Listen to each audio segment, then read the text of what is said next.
नमस्कार दोस्तों, स्वागत है आप सभी का हमारे चैनल पौराणिक लोक पर। ओम नमो भगवते वासुदेवाय नमः। प्रिय मित्रों, कहा जाता है कि बिना तुलसी माता के विष्णु जी कोई भी भोग स्वीकार नहीं करते हैं और इसी प्रकार से विष्णु जी की किसी भी पूजा या किसी भी व्रत को बिना तुलसी माता की कथा के अधूरा माना जाता है। तो चलिए मित्रों, प्रभु श्री लक्ष्मी नारायण जी के चरण कमलों का ध्यान करते हुए सुनते हैं द्वादशी के दिन निर्जला एकादशी व्रत पारण तुलसी माता की अत्यंत ही पावन कथा। मित्रों, तुलसी माता से जुड़ी एक कथा बहुत प्रचलित है। प्राचीन समय की बात है, एक बार भगवान शिव ने किसी कारण वश अपने तेज को समुद्र में फेंक दिया। उनके तेज के प्रभाव से एक महान तेजस्वी बालक ने जन्म लिया। यह बालक आगे चलकर जालंधर के नाम से पराक्रमी राजा बना और इसकी राजधानी का नाम जालंधर नगरी रखा गया।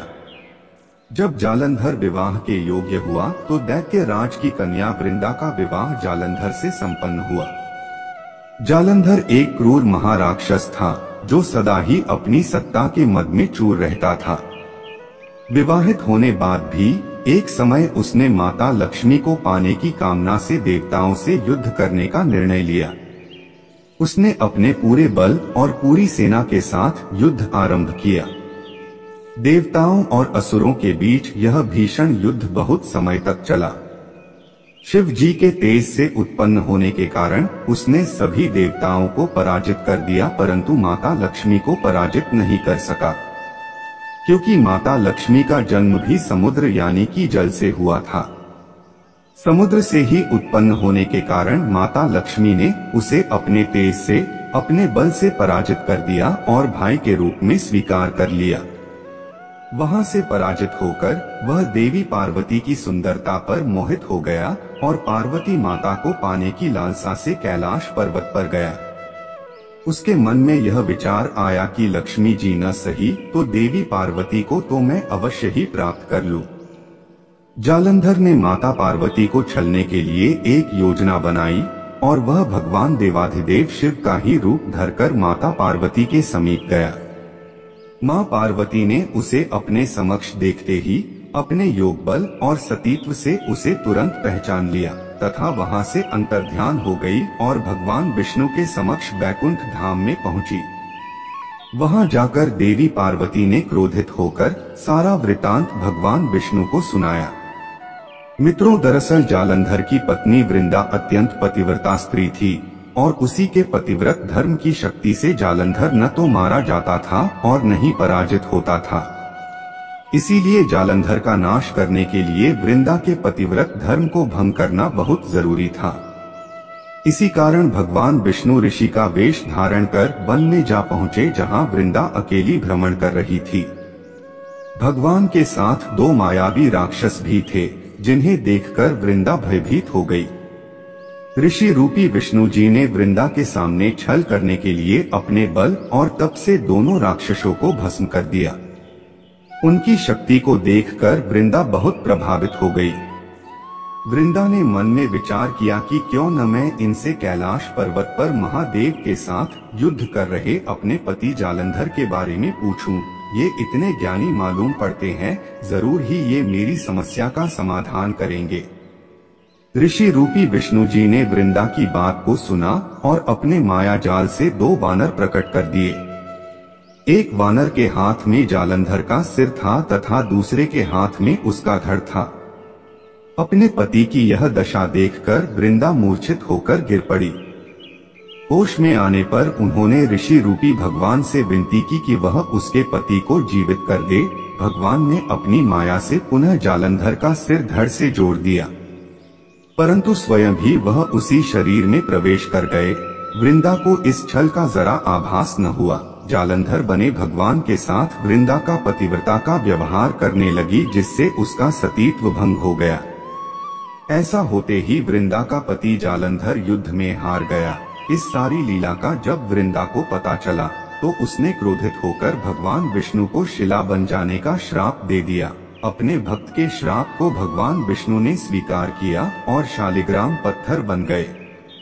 सृष्टि के पालनकर्ता के पत्थर बन जाने से ब्रह्मांड में असंतुलन हो गया। इसके बाद सभी देवताओं ने वृंदा से प्रार्थना की वह जल्द ही भगवान विष्णु को श्राप मुक्त कर दे। इसके बाद वृंदा ने भगवान विष्णु को तो श्राप मुक्त कर दिया, लेकिन उसने खुद आत्मदाह कर लिया और स्वयं सती हो गई। जिस स्थान पर वृंदा भस्म हुई वहां उसी राख से तुलसी का पौधा उग गया। भगवान विष्णु ने वृंदा से कहा कि हे वृंदा, तुम अपने सतीत्व के कारण मुझे लक्ष्मी से भी अधिक प्रिय हो गई हो। अब तुम तुलसी के रूप में सदा मेरे साथ रहोगी। जो मनुष्य भी मेरे शालिग्राम रूप के साथ तुलसी का विवाह करेगा उसे इस लोक और परलोक में विपुल यश प्राप्त होगा। जिस घर में तुलसी होगी वहां यम के दूत भी असमय नहीं जा सकते। गंगा व नर्मदा के जल में स्नान करना तथा तुलसी का पूजन बराबर माना जाएगा। चाहे मनुष्य कितना भी पापी क्यों न हो, मृत्यु के समय जिसके मुख में तुलसी मंजरी रहे और गंगा जल मुख में रखकर निगल जाएगा, वह व्यक्ति सभी पापों से मुक्त होकर मेरे धाम बैकुंठ लोक को प्राप्त होगा। उसी दैत्य जालंधर की यह भूमि जलंधर नाम से विख्यात है। तो बोलिए मित्रों, तुलसी माता जी जय, श्री लक्ष्मी नारायण जी जय। प्रिय मित्रों, तो यह थी तुलसी माता के विवाह की कथा। अब चलिए मित्रों सुनते हैं तुलसी माता की दूसरी कथा। एक समय की बात है, एक गांव की सभी महिलाएं मंदिर में जाकर तुलसी माता को रोजाना सींचती थीं।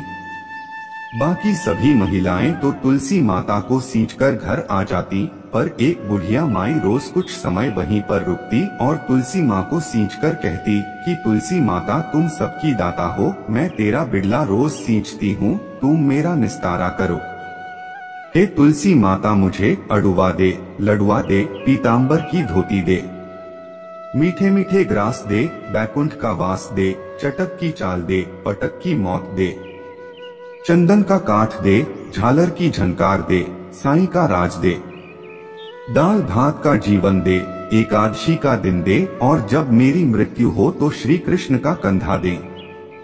इतनी बात सुनकर तुलसी माँ सोच में पड़ जाती है। बुढ़िया की बातों को सुनकर तुलसी माता बहुत ही चिंता में रहने लगी और धीरे धीरे सूखने लगी। एक दिन भगवान श्री कृष्ण ने तुलसी माँ से उनकी इस चिंता का कारण पूछ कि आपको कौन सी चीज है जो परेशान कर रही है। इस पर तुलसी माँ ने बताया कि एक बुढ़िया है, मेरे पास रोज आकर इतनी बात कहकर जाती है। इनमें से मैं बुढ़िया माई को सब कुछ दे सकती हूँ, पर आपका कंधा कहाँ से दूंगी। इस पर भगवान बोले कि तुम चिंता मत करो और बुढ़िया माई को आशीर्वाद दे दो। जब बुढ़िया माई की मृत्यु होगी मैं उसे कंधा देने चला जाऊंगा। तुलसी माँ ने वैसा ही किया और थोड़े दिन बाद बुढ़िया माई मर गई। सब कोई उसे उठाने लगे पर वह इतनी भारी हो गई कि किसी से भी नहीं उठी।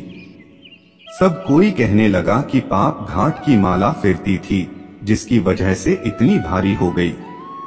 तभी भगवान श्री कृष्ण ब्राह्मण के भेष में आए और वहां खड़े लोगों से बुढ़िया के कान में कुछ कहने पर उसका शव हल्का होने की बात कही।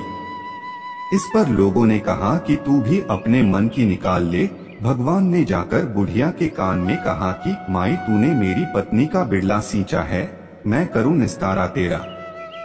बुढ़िया माई अड़ुआ ले, लडुआ ले, पीतांबर की धोती ले, मीठा मीठा भात ले, बैकुंठ का बास ले, चटक की चाल ले, पटक की मौत ले, चंदन का काठ ले, झालर की झनकार ले, साईं का राज ले, दाल भात का भोजन ले और जीवन के अंत में श्री कृष्ण का कंधा ले। इतना सुनते ही बुढ़िया माई हल्की हो गई। इसके बाद भगवान श्री कृष्ण ने खुद उसे अपना कंधा देकर उसे मुक्ति प्रदान की। कथा के अंत में कहा जाता है कि हे तुलसा माई, जैसे आपने उस बुढ़िया को मुक्ति दी वैसी सबको देना, अंत काल में सबको आपका कंधा मिले। तो बोलिए मित्रों, श्रीमन नारायण नारायण हरि हरि, श्रीमन नारायण नारायण हरि हरि। मित्रों, अगर आपको हमारी वीडियो अच्छी लगी हो तो लाइक जरूर करें और ऐसी ही कथाएं सुनने के लिए चैनल को सब्सक्राइब जरूर करें। धन्यवाद।